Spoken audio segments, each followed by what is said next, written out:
Dans l'assemblée des saints, assoiffé je me tiens, que ton onction descende sur moi. Conscient que mon destin est dans le creux de ta main, que ton onction descende sur moi. Je suis disposé, assoiffé, que ton onction descende sur moi. Je suis disposé, assoiffé, que ton onction descende sur moi.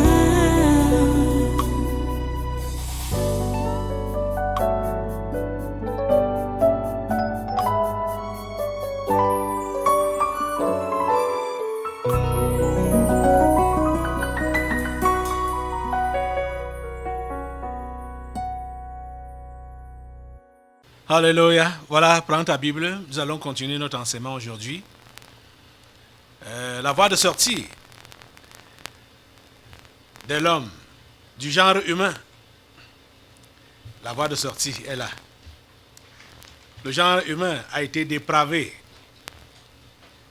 Après son égarement, les anges déchus ont pris le dessus pour utiliser les pulsions, du moins posséder le genre humain, posséder ses pulsions, posséder son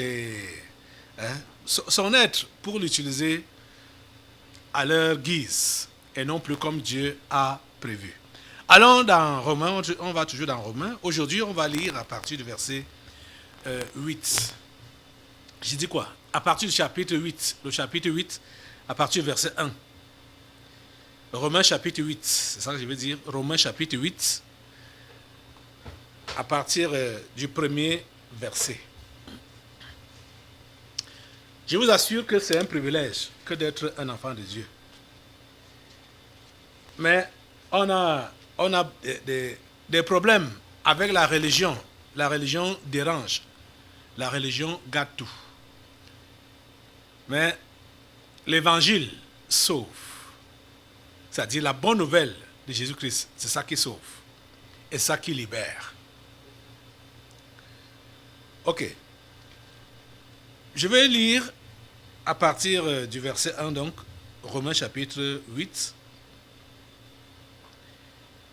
Tu es là. Il est donc écrit, il n'y a donc maintenant aucune condamnation pour ceux qui sont en Jésus-Christ. En effet, la loi de l'esprit de vie en Jésus-Christ m'a affranchi de la loi du péché et de la mort. Il y a donc deux lois. La loi du péché et de la mort. Et la loi de l'esprit de vie en Jésus-Christ. Verset 3. Car chose impossible à la loi, parce que la chair la rendait sans force. Dieu a condamné le péché dans la chair, en envoyant à cause du péché son propre Fils dans une chair semblable à celle du péché. Et cela afin que la justice de la loi fût accomplie en nous, qui marchons, non selon la chair, mais selon l'esprit. Ceux en effet qui vivent selon la chair s'affectionnent aux choses de la chair, tandis que ceux qui vivent selon l'esprit s'affectionnent aux choses de l'esprit. Et l'affection de la chair, c'est la mort, tandis que l'affection de l'esprit, c'est la vie et la paix. Car l'affection de la chair est inimitié contre Dieu, parce qu'elle ne se soumet pas à la loi de Dieu et qu'elle ne le peut même pas. Or, ceux qui vivent selon la chair ne sauraient plaire à Dieu. Pour vous, vous ne vivez pas selon la chair, mais selon l'esprit, si du moins l'esprit de Dieu habite en vous. Si quelqu'un n'a pas l'esprit de Christ, il ne lui appartient pas. Et si Christ est en vous, le corps, il est vrai, est mort à cause du péché, mais l'esprit est vie à cause de la justice. Prions le Seigneur. Dieu Tout-Puissant, nous te remercions pour ta parole de ce jour. S'il te plaît, bénis-la et bénis tous ceux-là qui l'écoutent. Bénis tous ceux-là qui sont sous l'influence de ce programme. Et s'il te plaît, Seigneur, accomplis ta volonté dans chaque vie. S'il te plaît, Seigneur, accomplis ta volonté dans chaque vie. Oh Dieu, c'est notre prière. Merci pour le sang versé. Merci pour le salut accordé par Jésus. Merci pour la résurrection. Merci pour la vie que tu nous as donnée par Jésus. À toi toute la gloire et tous les honneurs. Au nom puissant de Jésus, j'ai prié. Amen. Amen. Assois-toi.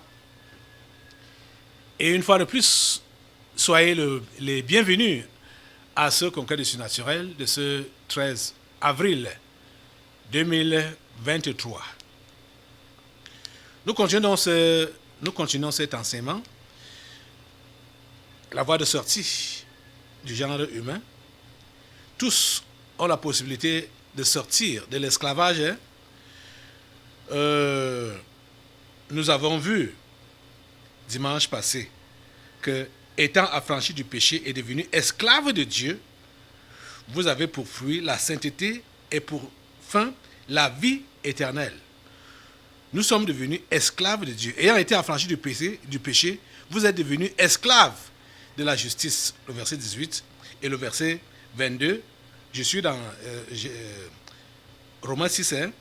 Mais maintenant, étant affranchis du péché et devenus esclaves de Dieu, vous avez pour fruit la sainteté et pour fin la vie éternelle. Comment faire pour se maintenir dans cette vie de liberté? Et cette vie de liberté, libre et esclave en même temps, libre parce que tu n'es plus obligé de te soumettre aux ordonnances du péché, mais esclave de la justice, esclave de Dieu, que tu es obligé de faire sa volonté. Obligé. Ce n'est pas... tu n'as pas d'avis à donner. Quand il faut obéir, tu n'as pas d'avis à donner, tu n'as qu'à obéir. Tu n'as pas de questions à te poser, tu n'as qu'à obéir. Tu n'as pas besoin de comprendre. Quand Dieu te commande, tu n'as pas besoin de comprendre, tu n'as pas besoin de savoir ce que ça va donner. Tu n'as pas besoin. Il faut seulement obéir. Et la Bible nous fait donc comprendre dans ce passage qu'on vient de lire que il y a deux qualités de vie ou deux qualités d'affection. La vie de l'esprit et la vie de la chair. L'affection de l'esprit et l'affection de la chair. Il faut faire le choix. Ça, c'est clair. Et quand tu as donc fait le bon choix, tu as décidé de t'affectionner aux choses de l'esprit, tu deviens réellement esclave. C'est là que tu n'as plus de questions à te poser. Tu comprends ça? La Bible dit donc qu'il n'y a, je repars au chapitre 8 de Romains, il n'y a donc maintenant aucune condamnation pour ceux qui sont en Jésus-Christ, qui vivent non selon la chair, mais selon l'esprit, bien sûr.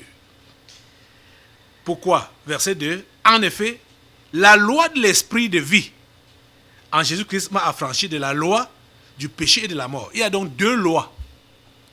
La loi de l'esprit de vie. Et rappelez-vous ce que Jésus a dit dans l'évangile de Jean, quand il enseignait à ces pharisiens, il enseignait aux gens, il disait que les paroles, c'est à ses disciples qui disaient ça, les paroles que je vous ai dites sont esprit et vie. Esprit et vie.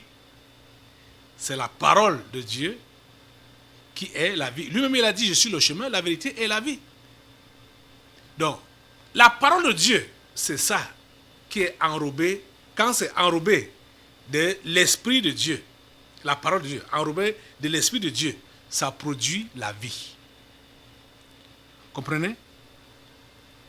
En effet, la loi de l'esprit de vie en Jésus-Christ m'a affranchi de la loi du péché et de la mort. Quand on parle de l'affranchissement, ça veut dire qu'il y a eu esclavage. Ça veut dire qu'il y a eu domination. Oui, il y a eu domination. On a vu ça au chapitre 6 de Romains, qu'on a lu pendant 2 ou 3 séances comme ça là. Il y a donc eu affranchissement, il y a eu liberté, il y a eu délivrance. La loi du péché et de la mort tenait captif et tient encore captif plusieurs de ceux qui n'ont pas encore fait la confession de Jésus comme leur Seigneur et Sauveur personnel. C'est eux qui sont encore tenus captifs dans cette loi-là. La loi du péché et de la mort. Ils sont tenus captifs par ça. Mais quand on invoque Jésus, quand on appelle Jésus, on reconnaît que c'est lui qui a versé son sang pour nous laver de nos péchés. On le prend donc comme notre Seigneur et Sauveur personnel. Il nous a franchis. Il a dit, dans l'évangile de Jean toujours, que si le Fils vous a franchi, vous serez réellement libre. Les religieux avec qui il parlait à l'époque n'ont pas compris. Ceux qui étaient là directement avec lui, ils ont dit qu'ils n'ont jamais été esclaves. Pourquoi il leur parle d'affranchissement? Pourquoi il leur parle de délivrance, de liberté, alors qu'ils sont libres, ils sont des enfants d'Abraham, depuis qu'ils sont nés, ils font librement leurs choses, leurs affaires, sans savoir qu'ils étaient libres. Et c'est là que nous comprenons, et Jésus a même enseigné ça, Paul a repris la même chose, que quand tu te soumets au diktat du péché, tu es son esclave. Et ce n'est que Jésus seul qui peut te délivrer de cet esclavage-là. Et Jésus délivre. Si le Fils vous a franchi, vous serez réellement libre. En effet, la loi de l'esprit de vie en Jésus-Christ m'a affranchi de la loi du péché et de la mort. J'aimerais que nous puissions lire un peu ces propos de Jésus. Ça m'intéresse. C'est intéressant que nous puissions les lire en direct ici. Voilà, allons dans Jean au chapitre 8. C'est mieux que nous puissions lire comment Jésus s'est exprimé ici. Jean chapitre 8, tu y es. Jean chapitre 8, allons à partir du verset 30. Tu es là? Jean chapitre 8, à partir du verset 30. Comme Jésus parlait ainsi, plusieurs crurent en lui. Vous voyez, ici, là, plusieurs avaient cru. Comme toi aussi, tu dis que tu as cru.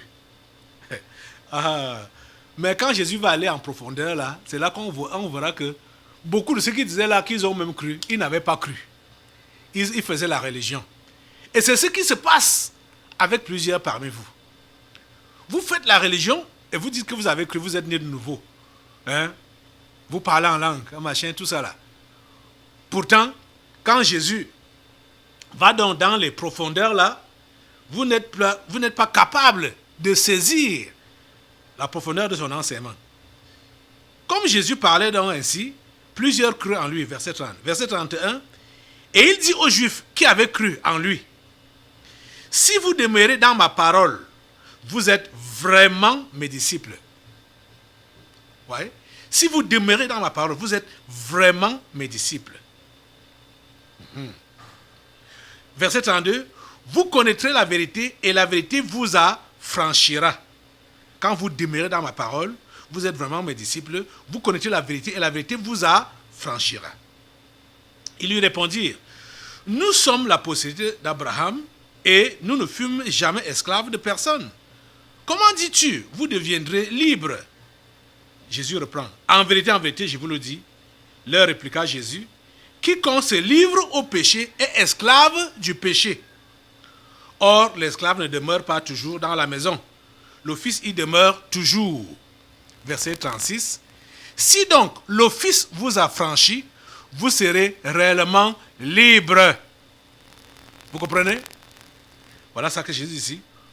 En vérité, je vous le dis, leur répliqua Jésus, quiconque se livre au péché est esclave du péché. Or, l'esclave ne demeure pas toujours dans la maison, mais le Fils y demeure toujours. Si donc le Fils vous a franchi, vous serez réellement libre. Si le Fils vous a franchi, vous serez réellement libre. C'est pourquoi Paul dit ici, au verset 2 de Romains 8, en effet, la loi de l'esprit de vie en Jésus-Christ m'a affranchi de la loi du péché et de la mort. Vous comprenez? Celui que Jésus-Christ a délivré n'est plus sous le pouvoir du péché.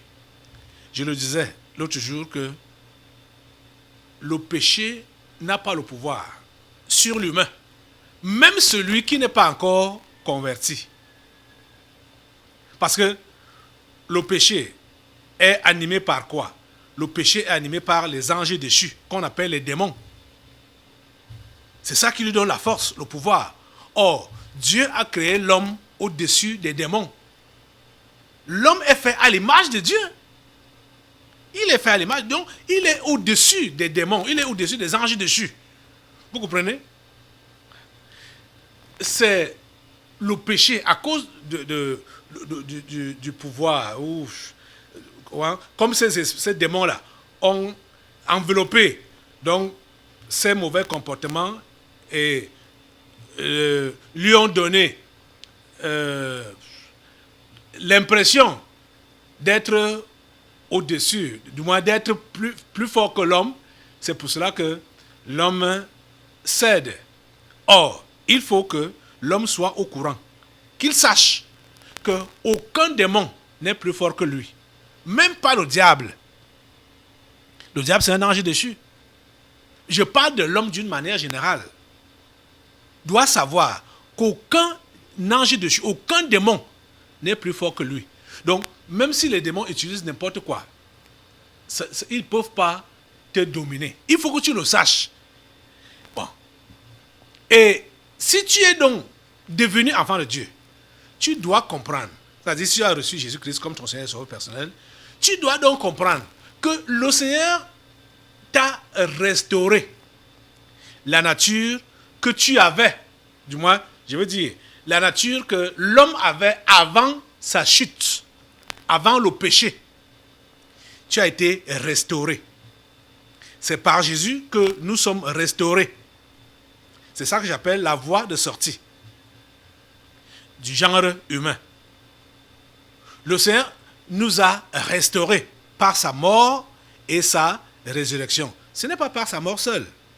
Parce que si le Seigneur Jésus mourait et ne ressortait pas du tombeau, ça allait être une mort vaine. Ça n'allait pas avoir d'impact.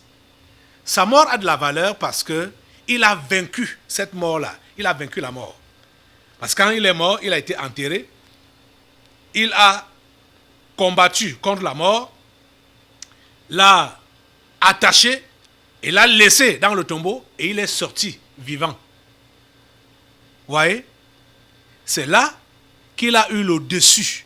Et vous savez que c'est la mort qui a été l'ennemi redouté ou redoutable même de l'être humain, du genre humain. La mort. Puisque personne n'était jamais mort et revenir à la vie pour ne plus mourir comme Jésus l'a fait.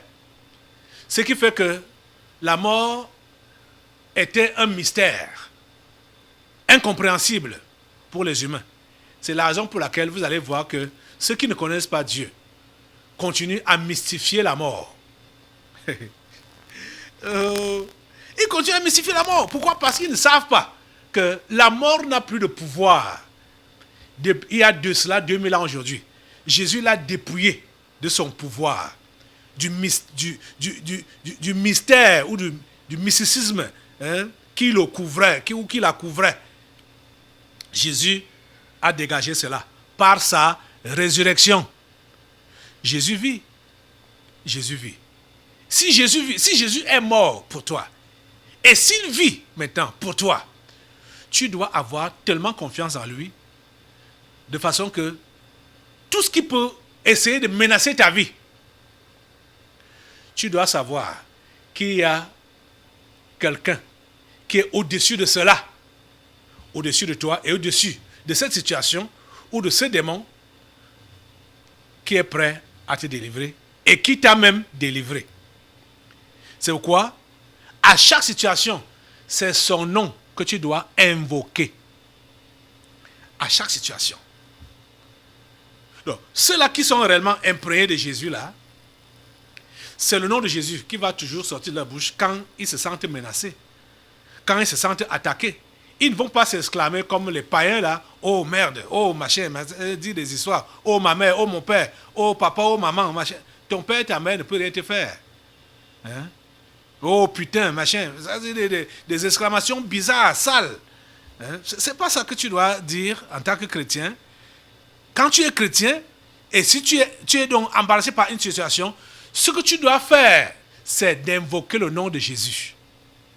La Bible a dit, quiconque invoquera le nom du Seigneur sera sauvé.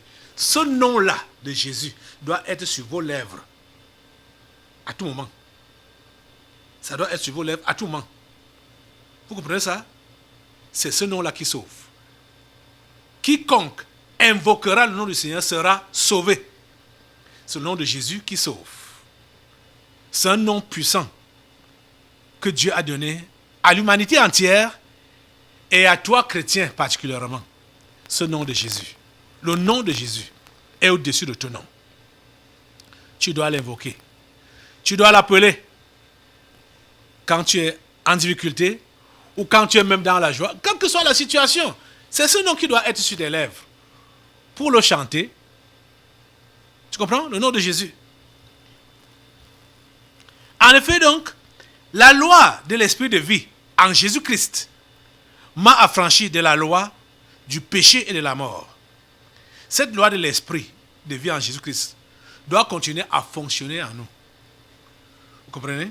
Verset 3 dit, je suis dans Romains 8, hein, car chose impossible à la loi, parce que la chair la rendait sans force. Dieu a condamné le péché dans la chair, en envoyant à cause du péché son propre fils dans une chair semblable à celle du péché. Donc pour nous délivrer, pour se substituer à nous, donc pour nous remplacer. C'est pour cela que Jésus a pris une chair semblable à la nôtre.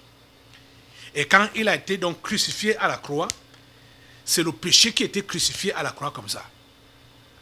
Pour tordre définitivement le cou au péché et finir avec son pouvoir. C'est-à-dire cette emprise que le péché a sur l'humain. Jésus, en mourant à la croix, a brisé cette emprise-là. Il a brisé cette emprise-là. Verset 4. Et cela afin que la justice de la loi fût accomplie en nous, qui marchons, non selon la chair, mais selon l'esprit. Vous voyez, là, maintenant, là, il s'agit de choisir de quelle manière tu vas marcher. Selon la chair ou bien selon l'esprit. Tu marches selon la chair. L'esprit ne peut plus avoir de place en toi. Il y a un choix à faire. Soit tu es pour la chair, soit tu es pour l'esprit. Et quand vous entendez parler d'esprit, je vais le redire, Jésus a dit, les paroles que je vous ai données sont esprit et vie. Marcher selon l'esprit, c'est marcher selon la parole de Dieu, selon les prescriptions de Dieu. Et rappelez-vous du verset 6 de Proverbe 22, sur lequel on a enseigné pendant un bout. On n'a pas fini, hein? On va revenir sur ça. Instruis l'enfant selon la voie qu'il doit suivre. Quand il sera grand, il ne s'en détournera pas. La marche de l'esprit, c'est la marche selon la parole. Marcher selon l'esprit, c'est marcher selon la parole. Les instructions qu'on a reçues de la part de Dieu. Tu comprends ça? Tu ne peux pas prétendre dire que tu marches selon l'esprit en marchant en contradiction de ce que la Bible enseigne. C'est d'après l'enseignement biblique que tu prouves que tu marches selon l'Esprit de Dieu. Parce que la parole de Dieu est l'Esprit de Dieu, ou l'Esprit de Dieu, c'est sa parole. Ces choses-là sont synonymes. Verset 5 de Romains 8. Ceux en effet qui vivent selon la chair s'affectionnent aux choses de la chair, tandis que ceux qui vivent selon l'esprit s'affectionnent aux choses de l'esprit. Je vais donc te poser la question maintenant. Ton affection porte sur quoi? Sur la chair ou sur l'esprit? Qu'est-ce que tu affectionnes? Aimes-tu la parole de Dieu? Aimes-tu les instructions de Dieu? Ou bien tu préfères les sensations charnelles? La chair, avec ses sens, ce que tes yeux physiques la voient, ce que ton corps la sent, ta langue sent, les 5 sens du corps humain là. C'est sur ça que tu mets ton attention? Ou sur l'enseignement biblique, l'enseignement de Dieu? La Bible te dit, ceux en effet qui vivent selon la chair s'affectionnent aux choses de la chair, tandis que ceux qui vivent selon l'esprit s'affectionnent aux choses de l'esprit. Tu vis donc selon quoi? Selon la chair ou selon l'esprit? Et ton affection, l'amour, ton cœur est porté vers quoi? Vers les choses de la chair, le sensationnel, le charnel, ou vers l'esprit, la parole, le conseil de Dieu? Qu'est-ce que tu préfères? Quelle est la place que le conseil de Dieu a dans ta vie? Quelle est la place que la parole de Dieu a dans ta vie? La mets-tu en pratique? C'est très sérieux. Le verset 6 dit, et l'affection de la chair, c'est la mort. Déjà, tu as même toutes les réponses là. L'affection de la chair, c'est la mort. Tandis que l'affection de l'esprit, c'est la vie et la paix. On te dit déjà que l'affection de la chair, c'est la mort. Tu t'affectionnes aux 5 sens là, tu es derrière la mort. Tu cours après la mort. Mais vous allez voir que beaucoup, même s'il est même né de nouveau, il a commencé la vie de l'esprit, aimant Dieu, aimant vraiment sa parole, aimant sa présence, tout ça là. Mais après, il dit, mais jusqu'où je vais aller avec ça? Il faut quand même, il faut que je vive, il faut que je sois moi-même. Donc, il veut se retirer de la présence de Dieu pour vivre selon la chair. Ah non, c'est la mort. L'affection de la chair, c'est la mort. Tu comprends ça? Verset 7. Car l'affection de la chair est inimitié contre Dieu, parce qu'elle ne se soumet pas à la loi de Dieu, et qu'elle ne le peut même pas. Or, verset 8. Or, ceux qui vivent selon la chair ne sauraient plaire à Dieu. Tu comprends ça? Quand tu vis selon tes 5 sens là, tu ne peux pas plaire à Dieu. Tu ne peux pas plaire à Dieu. Je ne sais pas quel miracle tu peux faire. C'est-à-dire, quand vous voyez ce genre de personnes seulement attachées au physique, attachées à la chair, attachées à la position sociale, attachées au bien-être physique, charnel, ceux-là ne peuvent pas plaire à Dieu. Ils ne peuvent pas être agréables à Dieu. C'est impossible. C'est impossible. On ne te demande pas de te négliger. Mais ce que j'ai dit là, vous savez ce que j'ai dit. Pour ceux-là qui ont... ça dit, ils ont pris leur vie charnelle comme... leur chair est leur Dieu. Ce n'est même pas comme. Puisque c'est à ça qu'ils donnent toute leur attention et tous les soins qu'ils peuvent avoir. C'est pour leur chair. La vie d'ici et de maintenant. Ils prennent beaucoup de temps aux toilettes. Ils font tout pour avoir des parfums, d'autres même des parfums très chers. Vous avez suivi pendant les témoignages de quelqu'un qui allait en enfer, qui a vu une femme qui était en enfer à cause du parfum. Pas parce que le parfum est mauvais, mais c'est le prix qu'elle a attaché à ce parfum-là. C'est ça qui l'a amené en enfer. Donc le parfum-là était devenu son Dieu. La vie charnelle, la bonne nourriture, les beaux habits, hein, belle voiture, belle maison. Ça dit, rien que ce qui est charnel là, la chair. La Bible dit que c'est la mort. C'est la mort. Car l'affection de la chair est inimitié contre Dieu. Hein? Et le verset 8 dit, or ceux qui vivent selon la chair ne sauraient plaire à Dieu. Ceux qui vivent selon la chair ne sauraient plaire à Dieu. Ceux qui vivent selon la chair ne sauraient plaire à Dieu. Je voudrais qu'on aille dans Galates au chapitre 9 là, parce que je voudrais déjà arrêter pour bien comprendre la marche selon la chair et plaire à la chair et marcher selon l'esprit. Allons dans Galates au chapitre 5. Galates chapitre 5. Tu es là, Galates chapitre 5, à partir du verset 16.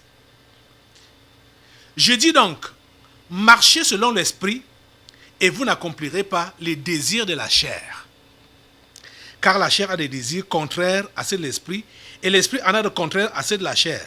Ils sont opposés entre eux, afin que vous ne fassiez point ce que vous voudriez. Verset 18. Si vous êtes conduits par l'esprit, vous n'êtes point sous la loi. Verset 19. Or, les œuvres de la chair sont manifestes. Ça se voit à l'œil nu. Les œuvres de la chair sont manifestes. Ce sont l'impudicité, l'impureté, la dissolution, l'idolâtrie, la magie, les inimitiés, les querelles, les jalousies, les animosités, les disputes, les divisions, les sectes, l'envie, l'ivrognerie, les excès de table et les choses semblables. Et les choses semblables. Donc, la liste est longue. La liste est exhaustive. Je vous dis d'avance, comme je l'ai déjà dit, que ceux qui commettent de telles choses n'hériteront point le royaume de Dieu. Mais le fruit de l'esprit, c'est l'amour, la joie, la paix, la patience, la bonté, la bénignité, la fidélité, la douceur, la tempérance. Voilà donc. Du verset 19 au verset 21, on voit les œuvres de la chair, le travail de la chair, l'affection de la chair. Et le verset 22 nous montre donc le travail de l'esprit, ou les fruits de l'esprit, les œuvres de l'esprit. Voilà. Si tu veux te mirer, voir dans qu'est-ce que tu es en train de privilégier en toi. Est-ce que tu vis selon la chair ou tu vis selon l'esprit? Tu te mires ici, là, comme on a lu là, du verset 16, Galates chapitre 5, du verset 16 jusqu'au verset 22. Et la Bible nous recommande de vivre non selon la chair, mais selon l'esprit. De marcher non selon la chair, mais selon l'esprit. J'ai dit donc, marchez selon l'esprit, et vous n'accomplirez pas les désirs de la chair. Donc c'est quand tu as décidé de mettre en pratique la parole, de suivre le conseil de Dieu, ses prescriptions, ses instructions. C'est ça, marcher selon l'esprit. Et tu ne pourras pas marcher selon la chair. Tu ne peux pas faire les deux à la fois. On fait, soit on marche selon la chair, ou alors on marche selon l'esprit. Pas les deux à la fois. Tu as le choix.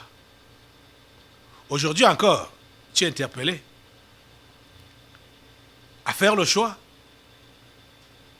La voie de sortie est là. Jésus l'a fait il y a 2000 ans aujourd'hui. Et tu as écouté cet évangile. Tu as décidé de te donner à lui. Mais pourquoi n'as-tu pas continué? Pourquoi y a-t-il des interruptions dans ta marche de la foi? Prends l'engagement encore. Aujourd'hui, reprends. On a compris que le mot-clé d'une vie chrétienne victorieuse, c'est l'obéissance. C'est ça qu'on a compris. L'obéissance aux instructions, à la parole de Dieu. C'est ça, c'est le mot-clé. Ce n'est pas que le péché est très fort. Non, le péché n'est pas très fort. Ce n'est pas que le diable est très fort, ses démons sont très forts. Non. C'est toi qui doit obéir. Quand tu as reçu l'instruction, décide-toi d'obéir. Quelle est ta décision aujourd'hui? Lève-toi sur tes deux pieds. Tu es interpellé à marcher selon l'esprit pour ne pas accomplir les œuvres de la chair. Prie Dieu de t'aider dans cette marche aujourd'hui. Tu ne dois plus être sous la loi du péché et de la mort. Tu dois être dans la loi de l'esprit de vie en Jésus-Christ. Seigneur, donne-moi la grâce de marcher selon l'esprit pour ne pas accomplir les œuvres de la chair. S'il te plaît, Seigneur, donne-moi la grâce d'être représentatif pour toi sur cette terre, afin d'accomplir tes programmations en cette fin des temps. Merci au Dieu de m'écouter et de m'exaucer. Au nom de Jésus, j'ai prié. Amen. Amen. Assois-toi. Nous allons maintenant passer aux délivrances prophétiques.